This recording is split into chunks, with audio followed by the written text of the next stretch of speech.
Hello, hi guys. Hey, been a long time. Should have left you without a dope beat. Step two.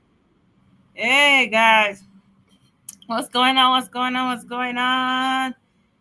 Hype it up, hype it up, hype it up. It's gonna be a great live, y'all. I just want to talk requests for evidences.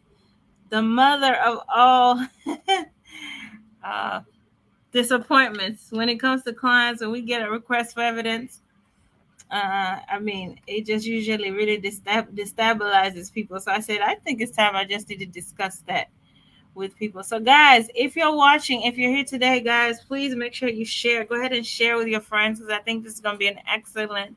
And I mean, I know for sure it's going to be an excellent live. I'm definitely going to be discussing lots of tips.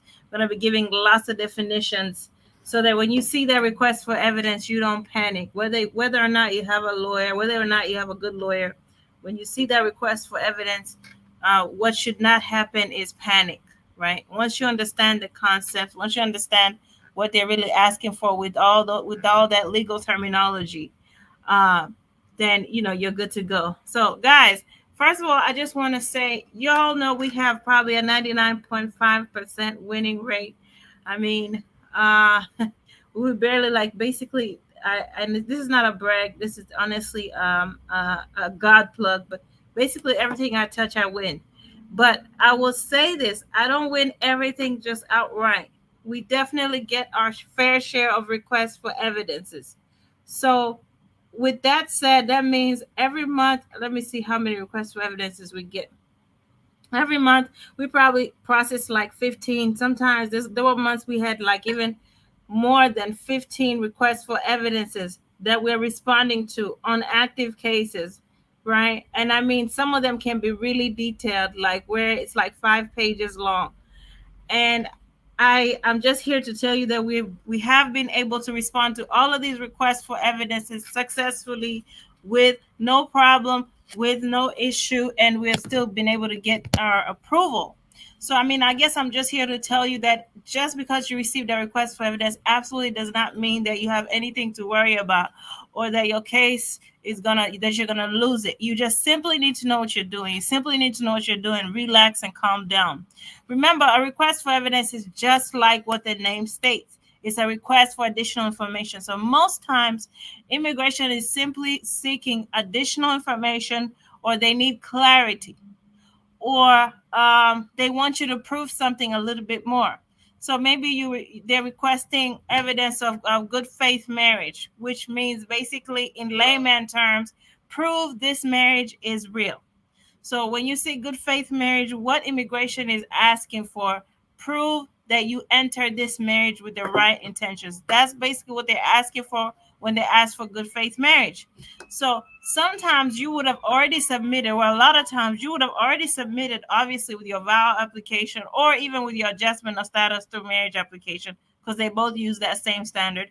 You would have already submitted lots of evidences showing you and your spouse live together and showing your courtship process, or you would have submitted at least some, let's put it like that. On the request for evidence, they're going to ask, okay, can we get more of this? So for instance, lots of my clients, every time we ask them for a lease, and I don't know why, but most of my clients always send us only the one page of their lease, like the top page of their lease. I don't know who does that, but my clients do that, right? And so we usually bother them like, no, this is an incomplete lease. Send us your full complete lease.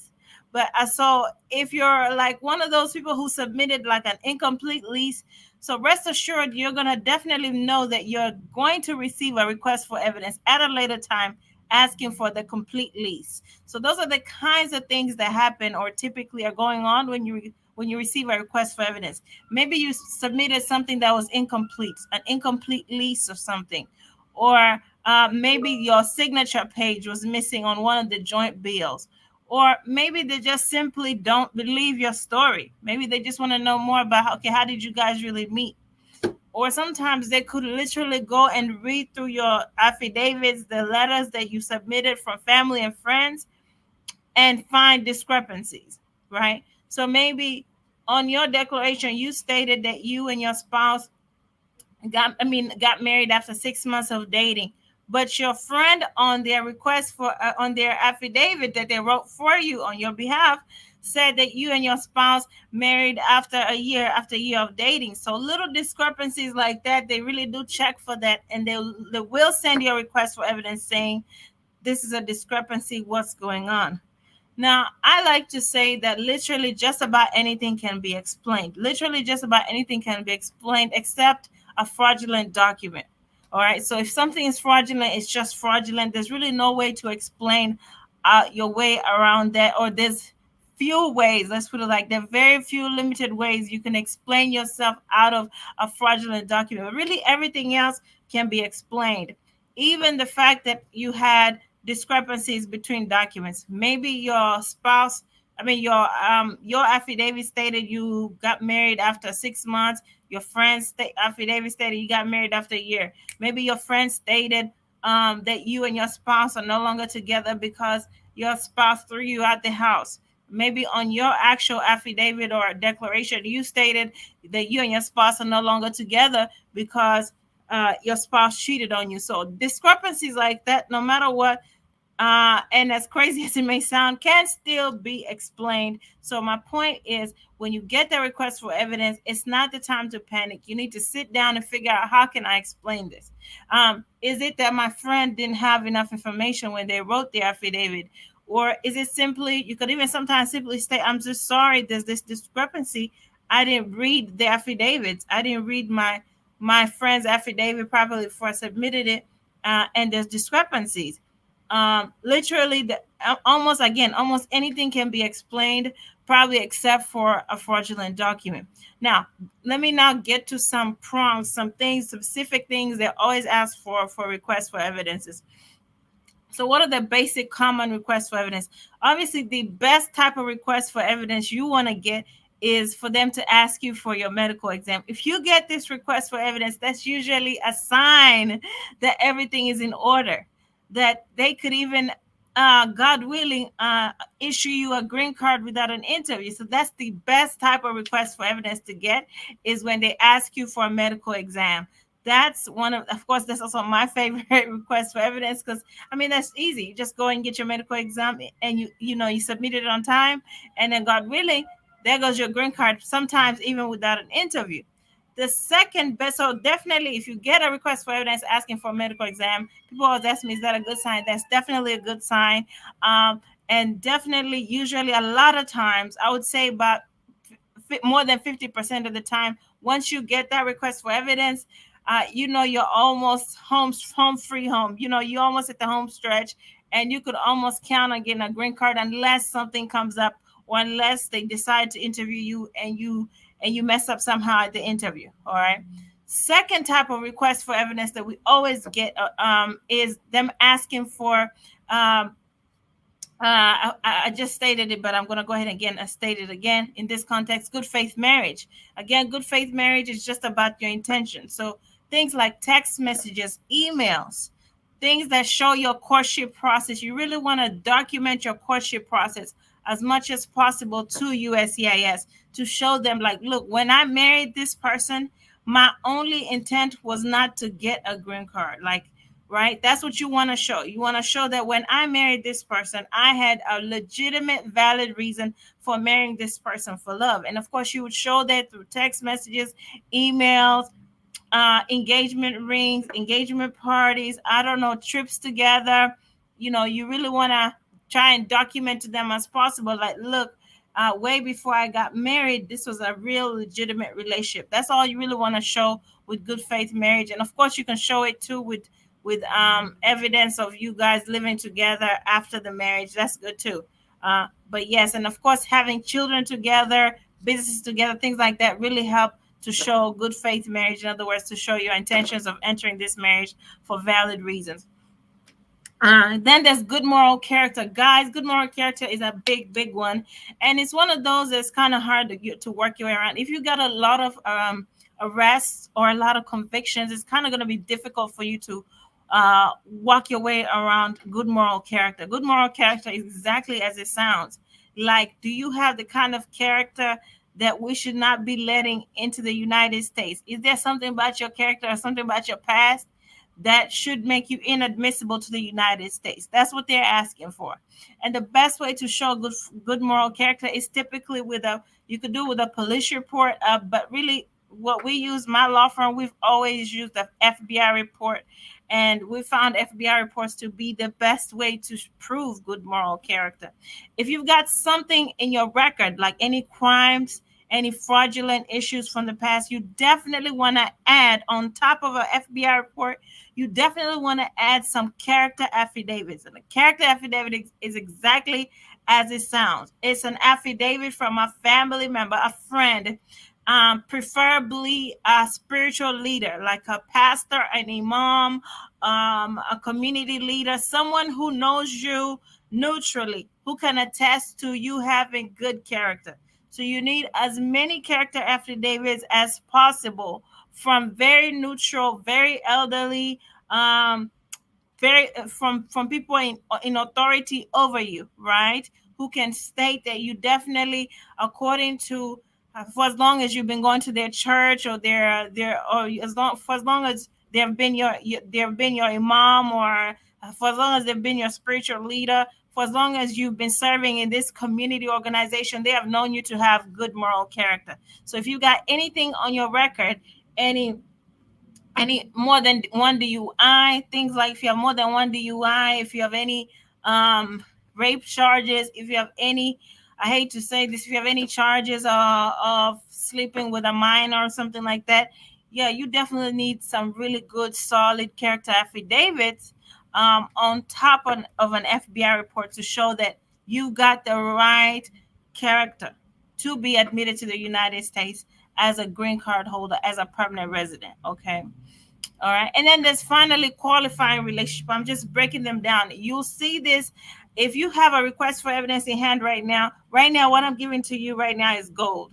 And what I'm giving to you right now is probably worth many dollars. Like literally, if you have a request for evidence and you're reading, go looking at it, you're probably like, wow, this is exactly what he's asking me for. Oh, this is what he's asking. So qualifying relationship, if you see that on a request for evidence, they're basically trying to say, okay, before we even get to talking about the abuse, or get to talking about the whether your marriage is valid, first of all, can you even prove that you got the type of relationship that qualifies you for a green card? Okay. And qualifying relationship is something specific to VAWA request for evidence. So if you have a pending VAWA case and they ask for you to prove qualifying relationship, what they're saying is, we're not really sure that you have the right relationship to claim VAWA based on, that you have the right relationship that could entitle you to file for VAWA. So for instance, usually when we see qualifying relationship, then usually I already immediately know there's probably an issue with the divorce certificate. And honestly, this happens more so with my Nigerian clients. I'll see usually qualifying relationship, and I know, okay, shoot, maybe there was an issue with the divorce certificate we submitted.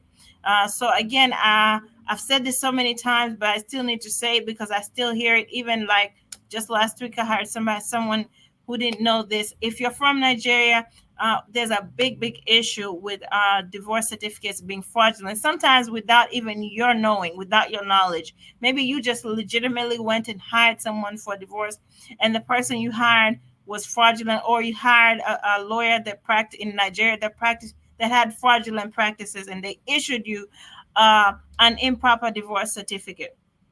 So when we see qualifying relationship on a request for evidence, we know typically there's something wrong with the divorce certificate. And therefore, if there's something wrong with the divorce certificate you submitted, technically, immigration will say, technically, you're married to two people at the same time. And you know, America does not recognize polygamy. So for that reason, if there's an issue with your prior divorce certificate, you automatically disqualify yourself from VAWA from a green card. And so lucky for immigration, lucky for them. I mean, whenever there's a qualifying relationship issue, they don't even have to get to telling you, can you prove that you were really abused Or can you prove that you entered the marriage for valid reasons? Before they even get to all of those considerations, if there's a qualifying relationship issue, in other words, if there's a divorce certificate issue, then you just made the immigration's job really easy to deny you. Like, that's an easy denial, unless of course you can find your way out. And that perhaps is one of the more difficult things to find your way out of, right? Because again, like I told you earlier, a fraudulent document is a fraudulent document. There's no way to excuse that. The only maybe explanation you could do, the only way to possibly get yourself out of that situation, is to try to prove to immigration that you had no idea you submitted a fraudulent divorce certificate. That's really the only way, because the document itself, you can't take your way out of it. Like, once it's submitted and it's fraudulent, it's fraudulent. And if you have a lawyer check in Nigeria and they find out that the definitely document is fraudulent, then there's really you have really a thin road to walk on. The only way you can really explain your way out of that kind of situation again is to possibly hire a lawyer in Nigeria and see if you can prove a case to show that you did everything in your power to get the right document, that it wasn't your fault that you were issued an improper or fraudulent divorce certificate. I hope my people are hearing me. I hope you're hearing me from Nigeria, because these are nuggets that I'm giving. All right. So I've just summarized the three main things you'll see, or four main things you'll see in a request for evidence. First, they may ask for a 693 medical exam, and I told you that's usually a great sign. And it could also mean that you're actually going to get a green card even without an interview.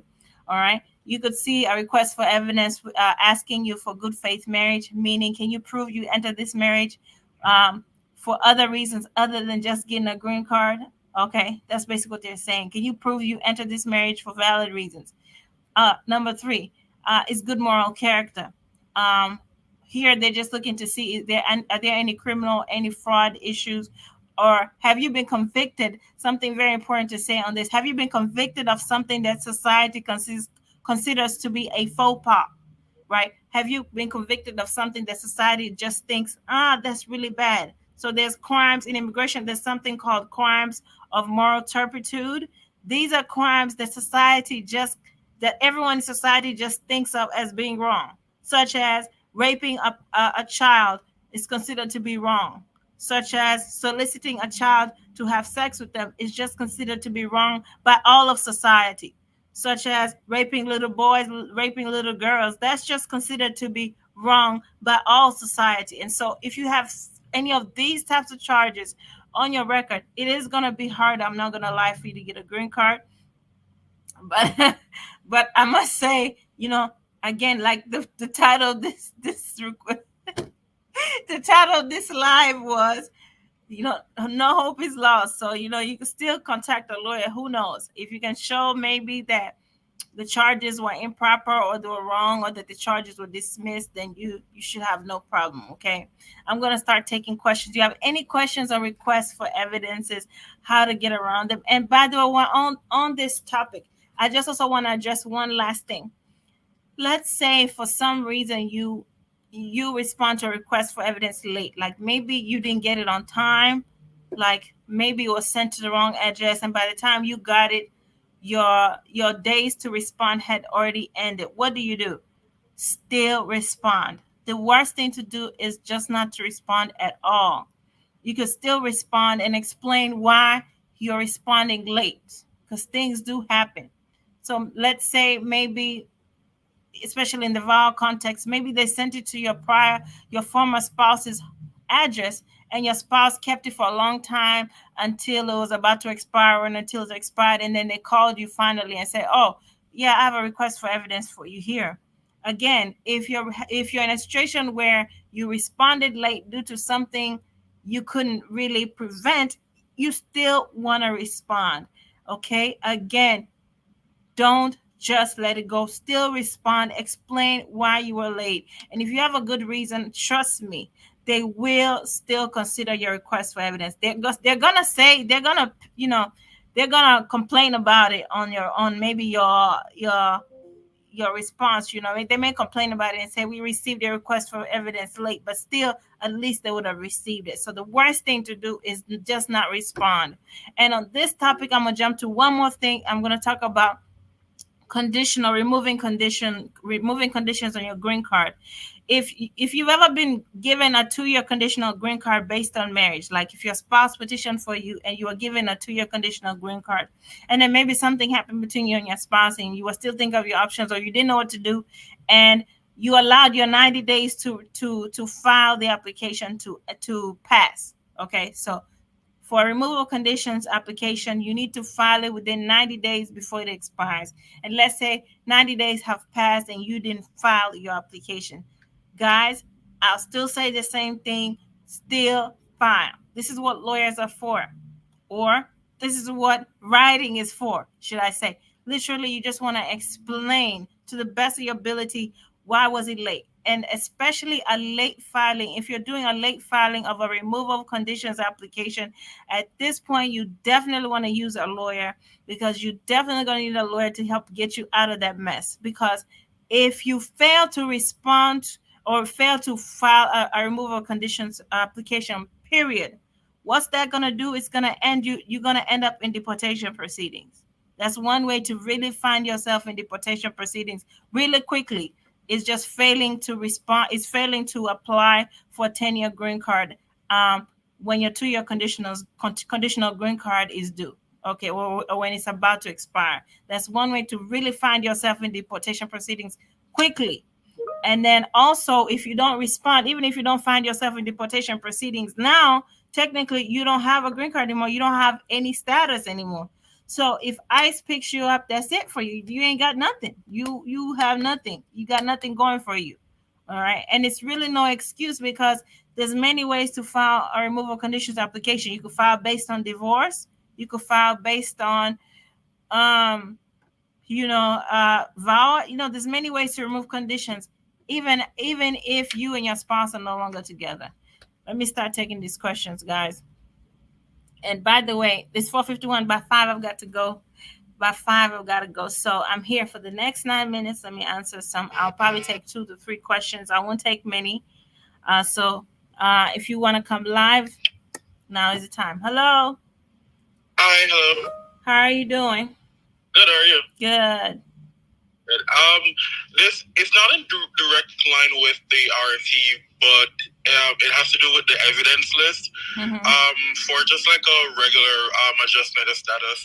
I have this friend who I'm trying to get her to switch to you as her lawyer, because you're my current lawyer. Oh. But I'm trying to get her to come over to you because her current lawyer, she's trying to adjust her status, but her husband works he has a 1099 job. Okay. But her current lawyer is telling her she needs to marry somebody that has a W-2 job, because a 1099 isn't gonna provide enough evidence as somebody who can petition for her. So she's like, no, not necessarily. He just need to have made enough money and be able to document how he made the money. Okay, so he will just need to make enough. Yeah, or have a joint sponsor. Okay, yeah. So a joint sponsor could be like just a normal. Yeah, normal adjustment status should work just fine for her, unless she's having issues. Unless she's having issues in the marriage, then we could also file vow. But yes, she can give me a call. I could help her do a regular adjustment of status to marriage case, or if she qualifies for it, we could also help her file for a vow. Okay. All right. That's all. Listen. Thank you. Thank you. Bye-bye. All right. 4:53. I'm gonna take 2 more questions and I'm done. I think I saw a question that I'd love to answer. Someone said, can you file to remove conditions before 90 days? Only one way, only one ground gives you the ability to file early, and that's through VAWA. So if you're filing through VAWA, absolutely you can file early. And of course, the reason, if you think about it, makes perfect sense, is because immigration doesn't want you to remain in a fraudulent marriage. I mean, not in fraudulent, in an abusive marriage. I'm sorry. Immigration doesn't want you to remain in an abusive marriage just because you need a green card. So for that reason, if you need to file removal of conditions early because of abuse, they will let you. So that's the only exception. Otherwise, any other time, if you're filing to remove conditions together with your spouse, you got to wait till the 90 days. If you're filing to remove conditions based on divorce, you've got to wait till that 90 days period comes up. if you're filing to remove conditions based on extreme hardship, you got to wait till that 90 days. The only time immigration will allow you to file to remove the conditions off your green card early is if this is done based on VAWA. In other words, based on toxicity, based on the abuse in the marriage. All right. And I'm sure that helped a lot of people. But they have so many videos about this. But I'll make sure to put them up on my story again. Hello? Hello? Hello? Oh, hello? Hello. Hi, good afternoon. Good afternoon. How are you doing? Yeah, I'm good. Please, I just want to ask a quick question. Please, if someone file a divorce, like maybe I'm married in 2017, and I filed a divorce from Nigeria, and I submitted it, but immigration was like, oh, there is a fraudulent in the divorce. But I went to the lawyer. The lawyer said I can file for another divorce here in America. So, unfortunately, I filed for another divorce here in America, and I submitted. And I submitted another divorce. So unfortunately, the immigration was like, oh, when we went for interview, they asked for the new date of the marriage, and I said the previous one we did in 2017. But unfortunately, they said that I was in the marriage in Nigeria when I filed for. When I married here in 2017, what's supposed to be new date after they approved the new marriage here, the marriage divorce here?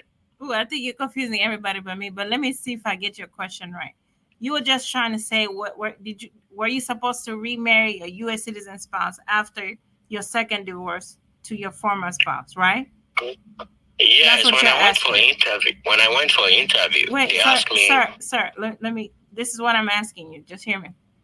Are you asking me if you were supposed to remarry your U.S. citizen spouse after your second divorce from your prior spouse? Is that what you're asking me?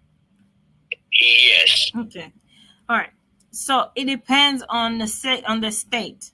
So that lawyer that you consulted with should know the state laws. So some very few states will say that once you fix the issue with your prior marriage, okay, that would automatically make your current marriage to a U.S. citizen spouse valid. Some other states, most other states, will say that after you divorced your former spouse this second time, you needed to now go and remarry your U.S. citizen spouse. It depends on the state. Okay? Okay. All right. Okay. So you need to find that out. Well, I have a friend when he went for the interview, they asked him when was he married, and he said his lawyer said he should tell the immigration that the day they approved the new divorce for him, that they should say the date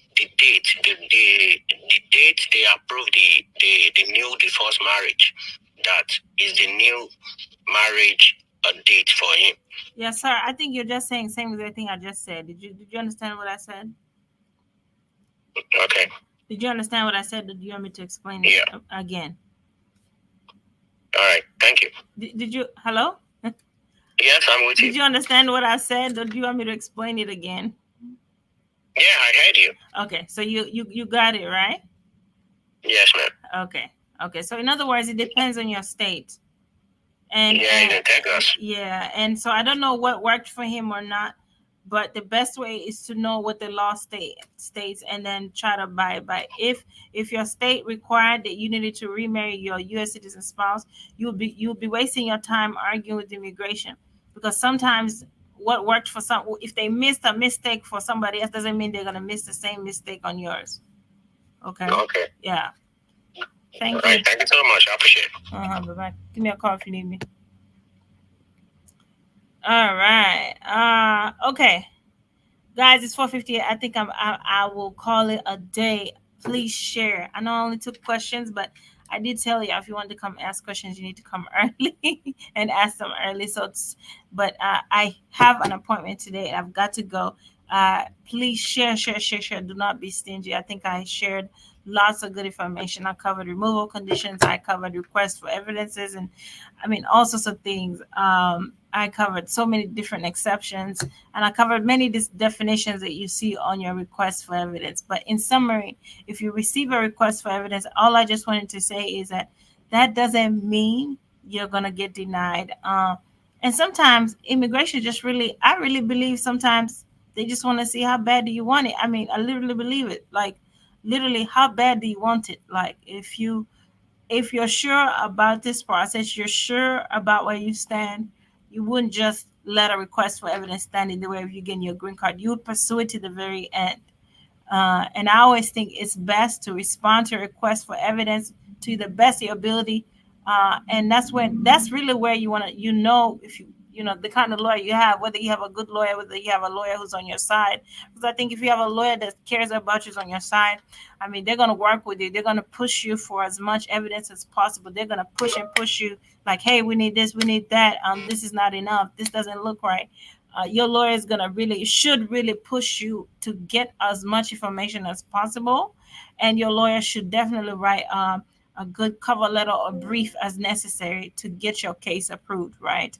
So definitely at that point, you definitely want to have, in other words, somebody who's fighting for you, okay, to win. So yeah, if you get a request for evidence, that's not the time to quit.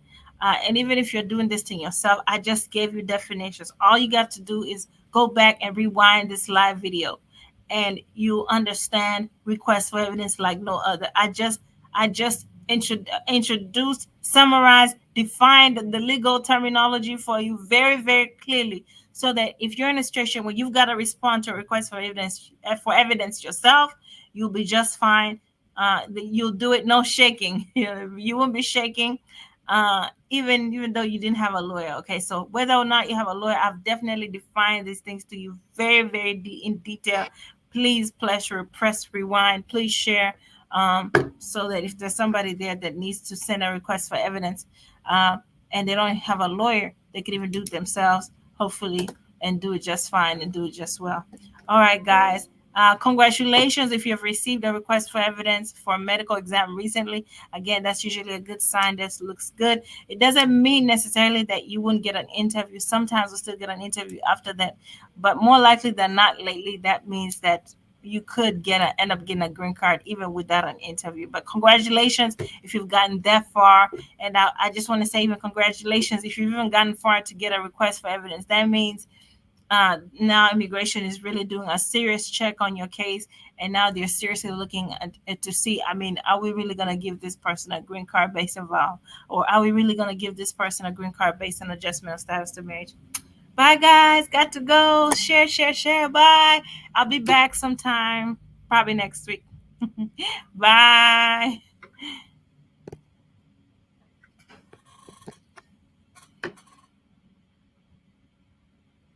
Yes, you can expedite your vow case. I just saw this question from someone here on YouTube. You can expedite. They very rarely expedite them though, but you can try. Bye.